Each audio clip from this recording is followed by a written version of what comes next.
Good morning, beautiful people. I hope you guys are having a wonderful day today. I don't know about you, but I am absolutely addicted to Cold War zombies. There is so much I would love to talk about, but among the biggest things on my mind when playing Cold War zombies has been the weapon balance. I absolutely love what they've done with weapon rarities and upgrades. As the game progresses, you're able to not only pack a punch your weapon to increase its effectiveness, but you can also upgrade its rarity, which also allows it to deal more damage as well as have more attachments. This system has been the most satisfying part of this new zombies experience for me. And as weird as it seems, I think part of the reason I find this so rewarding is because of the zombie health bars and damage numbers.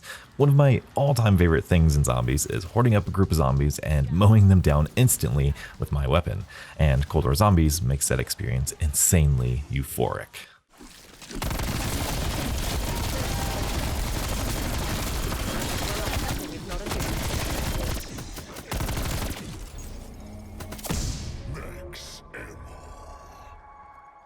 That being said, there are some minor changes that I would like to see implemented just to make this aspect of the game a little bit stronger. First and foremost, I want to talk about the price for upgrading your weapon to an epic or legendary rarity. For majority of the early game and most of the mid game, upgrading your weapon with a pack-a-punch or salvage feels pretty perfect. It's only when you get to about round 20 or 30 where the grind starts to be a bit too much for what it's worth, in my opinion. Specifically with the high grade salvage cost of the epic and legendary rarity upgrade. In my experience, it usually takes me up until round 30 to fully upgrade my starting weapon to that legendary tier and triple pack-a-punch. However, when I finally do upgrade it at round 30, it doesn't feel as impactful as all of the other upgrades earlier in the game. When I double pack-a-punch or when I upgrade to the rare rarity, it feels great. The weapon feels awesome and very well worth the price. Yet at that third pack-a-punch, and more specifically at those top 2 tiers of rarity, is where I don't have that same noticeable improvement. I think the easy fix here is to simply decrease the cost of the high-grade salvage that those top 2 tiers of rarity cost. I don't think Treyarch needs to change the drop rate of salvage. I think that would ruin the balance of everything else in the game, and I'm not fully convinced that buffing every single weapon in the 30s is the best solution either, although I am all about buffing weapons to make them more effective.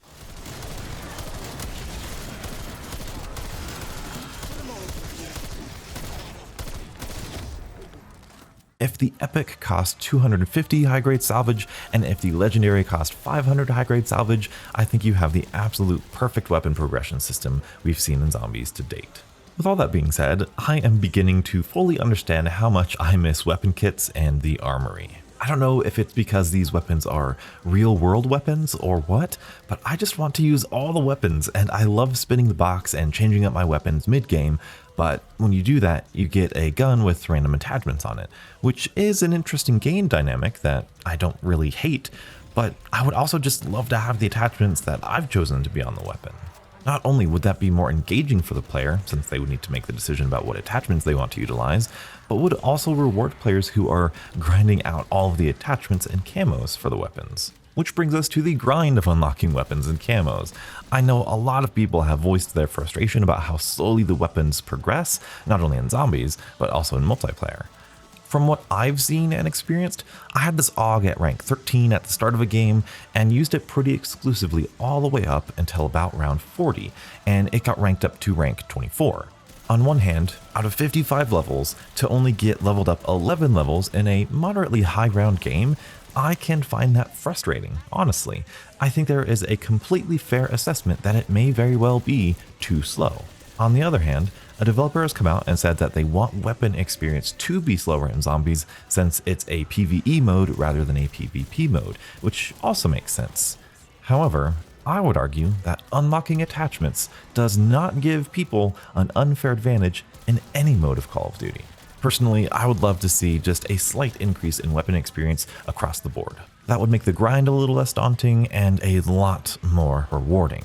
That being said, if they never increase the weapon experience rate, I don't think it's all that agonizing as some others may claim, but that's just me. While we're talking about weapons, I want to mention the wonder weapon on D Machina. I believe it could use a bit of a buff. Specifically, I would like to see the vacuum ability to be a bit more effective at collecting zombies. This would effectively increase the viability of using any of the D.I.E variations, which is something I think the map would benefit from. Additionally, the Nova upgrade seems to be incredibly weak in comparison to any of the other versions of the weapon. Any sort of buff to this ability would be greatly appreciated. And while I absolutely love the fire upgrade for taking down boss zombies, seriously though, try this out, it's actually insane. I believe a slight increase in effectiveness towards regular zombies would make the weapon that much more fun to use. And what do you know, I woke up this morning, I was editing this video, and Treyarch nerfed the ray gun. Although, after taking a look at exactly what they did, I think I'm okay with these changes. For those of you who don't know, all Treyarch did was increase the point cost to refill the ray gun from ammo crates, and they also made it so that the ray gun didn't have the stock option effect within the Ring of Fire field upgrade. And honestly, that's probably the best nerf we could have seen. The weapon itself is just as effective, however, it is simply going to be a bit more difficult to get that same ease of use for that Ring of Fire field upgrade. I don't think it's all that atrocious in my opinion. There is, however, an important question that I think the community needs to discuss. Why did Treyarch nerf the ray gun? It's a complicated topic with no real clear answer, and I think the reason behind this is because the zombie game mode has an inherently difficult problem on their hands. That problem is high round strategies. I want to make an in-depth video about this, but long story short, the zombie community, the Call of Duty developers, no one has a clear answer of what makes a skillful high round in zombies.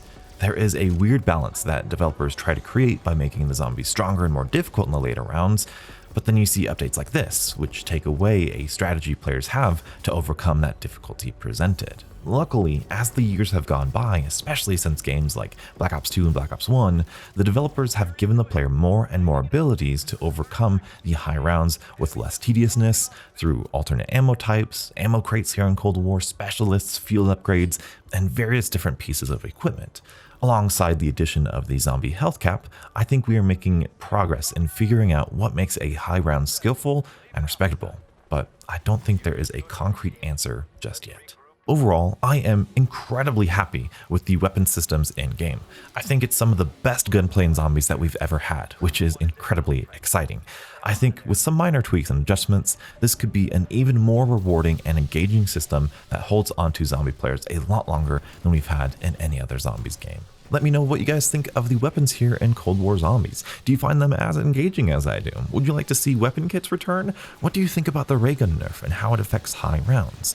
If you want to continue this conversation, join my Discord where we have fun and engaging conversations about everything. Zombies, multiplayer, whatever you want to talk about, it's there. Link in the description. Thank you guys so much for watching, and thank you guys so much for your support over the release here of Cold War Zombies. It has been an incredibly fun experience. I hope that we get to continue making content that people enjoy. Thank you guys so much for watching. Until the next absolutely beautiful Zombies morning. I'll catch up with you guys later, and as always, stay beautiful.